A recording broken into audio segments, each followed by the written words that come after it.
Rabindranath school পালিয়েছেন, Nazrul তো বেশি পড়তেই পারল না, লালন তো বুঝলই না স্কুল কী। আজ মানুষ তাদেরকে নিয়ে গবেষণা করে পিএইচডি ডিগ্রি অর্জন করছে। অ্যান্ড্রু কার্নেগিকে তো ময়লা পোশাকের জন্য পার্কেই ঢুকতে দেয়নি।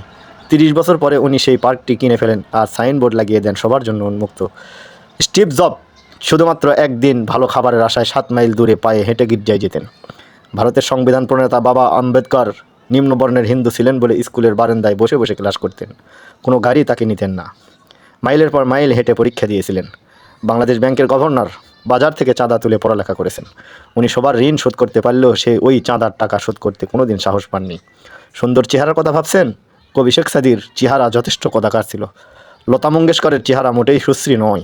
তৈমুর লং খরা ছিলেন, নেপোলিয়ন বেটে ছিলেন, সচিন টেন্ডুলকারের উচ্চতা তো জানাই আছে। আব্রাহাম লিঙ্কনের মুখ ও হাত যথেষ্ট বড় ছিল। স্মৃতিশক্তির কথা ভাবছেন? আইনস্টাইন নিজের বাড়ির ঠিকানা ও ফোন নম্বর মনে রাখতে পারতেন না। এখান থেকে শিখতে পারলাম, কোনো কিছুই আপনার উন্নতির পিছনে বাধা হতে পারে না। যদি কোনো কিছু বাধা হয়ে দাঁড়ায় তবে তা আপনার ভিতরের ভয়।